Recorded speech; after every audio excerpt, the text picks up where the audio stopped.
Калякам аляка дегеним, калякам аляка керек түгел дедім. Шын художник. Сәлем дуслар, түбән мақтама бойынша саяхатыбызны давам итәбез һәм бүгін безне қонаққа рәссам Ришат абый Гумеров шақырды. Біз бик ризалашып оның студиясына, қонақханасына, рәсім күргәзмәсенә дисәң дә була инде килдек. Ришат абый, бик матур йорт төзегәнсез, менә шуңардан башлыйсым килә. Очрашуыбызны, сөйләшүебезне, шу хәтле күп картиналар. Сез менә ничә инде рәсем ясыйсыз, язасыз?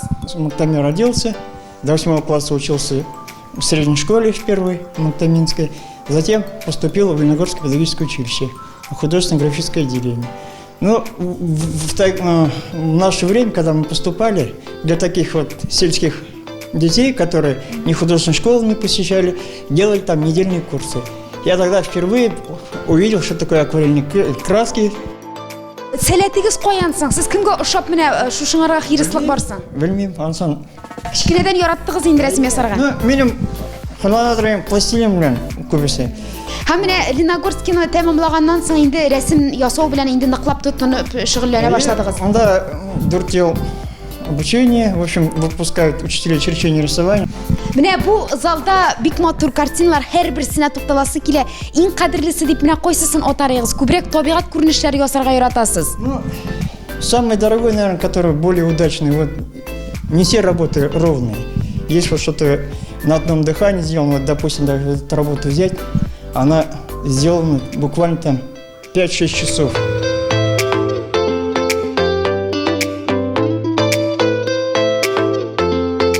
Ришат абый, менә күбрәк нинди техникага өстенлек бирәсез? Нәрсәләр белән язырга яратасыз картиналарыгызны?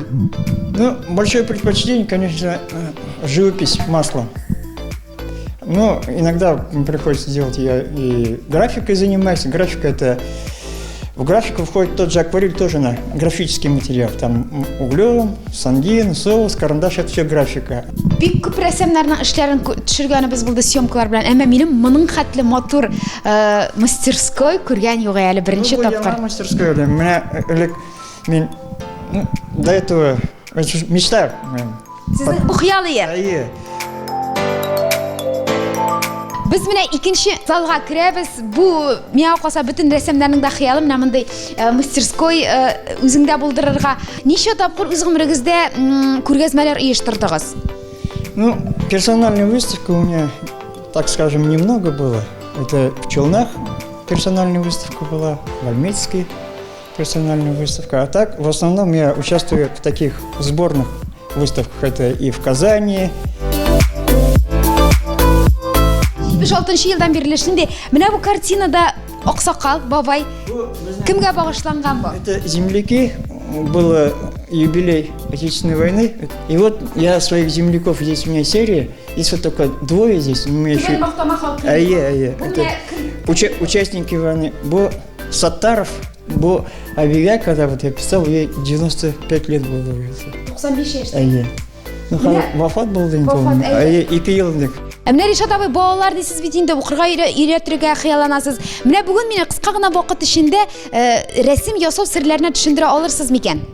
Ну, за короткий срок, конечно, я вас художник профессионально не сделаю, да, но какие-то азы первоначальной этой работы я вам могу показать. Я даже бумаги нету, я вам покажу на холсте и... Бергә рәсем ясап караячакбыз. Давайте. Менә шулай башлыйбыз.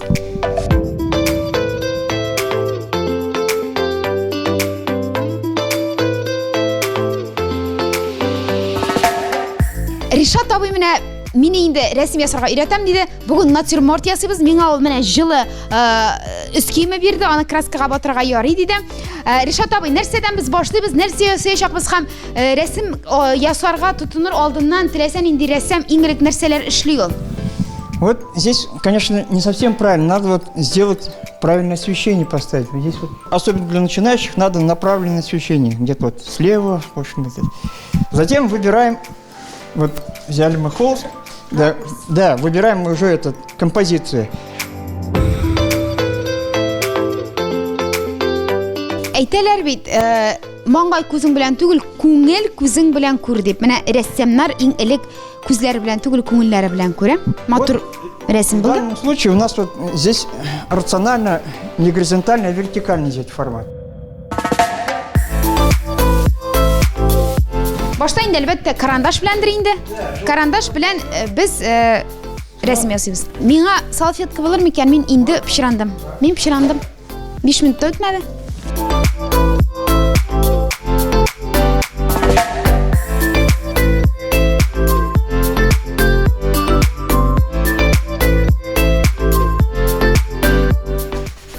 Булары нәрсә?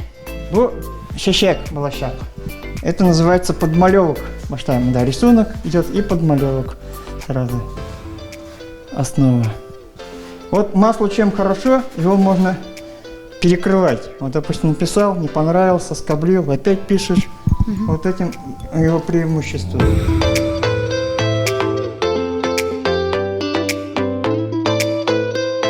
Димәк, художник рәссам bütün шушы нюансларны искә алырга тиеш. Шын барлык кебек килеп чыксын Это өчен. все обучается в художественных школах. Это как азы. Һәм без моны буй башлыйбыз.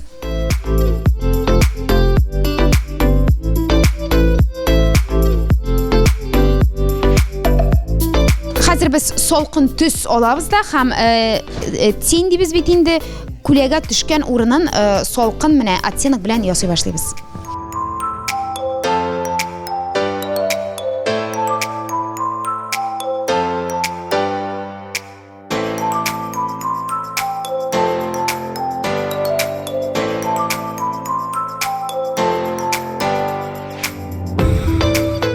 Менә ни өчен художникларда кисточкалар күп? Менә бу сорауга мин җавап таптым. Һәрбер төснең үзенең аерым кисточкасы булырга тиеш. Алай иткәндә төсләр дөрес килеп чыга ди безнең рәссам.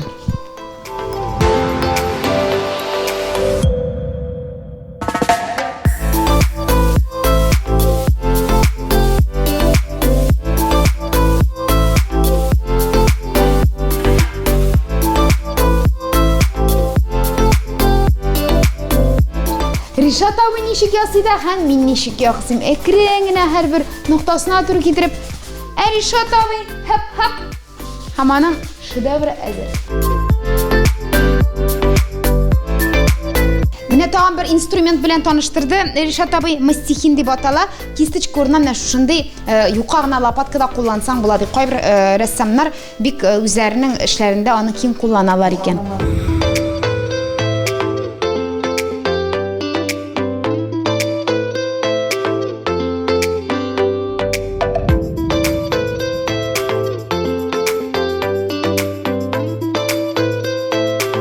Рәсем ясаган дәврдә менә ярты сәгать инде ясыйбыз. Мин бер тапкырдан натюрмортка күз төшермәдем. Ришат абый һәр секунд саен натюрмортка карап ала. Рәссам белән гади кеше арасында менә нинди аерма. 15 минут 1 сәгать эчендә генә мондый зур натюрмортны ясап бетереп булмый. Әмма без этюд дибез бит инде булса да менә без бүген менә ясый алдык. Ришат абый, минем кебек менә бер тапкырда кулларына кисточка алып карамаган кешеләргә нинди киңәш бирер идегез? Бер көн эчендә генә, бер ай эчендә генә рәссам булып буламы? Здесь, конечно, работоспособность нужна. Самое главное, надо работать, работать, работать. Мин ясаган картина әзерме, Ришат абый? Әлбәттә инде мин әз генә катнаштым. Иртә хәтле катса бу картина әйбәт була диде Ришат абый. Аннан соң инде аңа төс кертеп аны ясап бетереп булачак диде. Без әлбәттә иртә хәтле көтеп торамыйбыз. Шуңа күрә булган картина белән фотосурәткә төшәбез дә монда тагын әйләнеп кайтачакбыз дип вәгъдә биреп Ришат абый белән мөгаен дә саубулашырбыз. Берничә кисточка алыштыра туры килде. Төсләрен бута бетердем. Сарыны яшел иттем. Кызылны кара иттем. Рәссам булыр өчен рәссам булып туарга кирәк. Эшләгән кебек чыгаманда, нормально? Ул минем өчен рәсем ясый, аннан соң мин инде аны күрсәтәчәкмен, как будто үзем ясаган идем.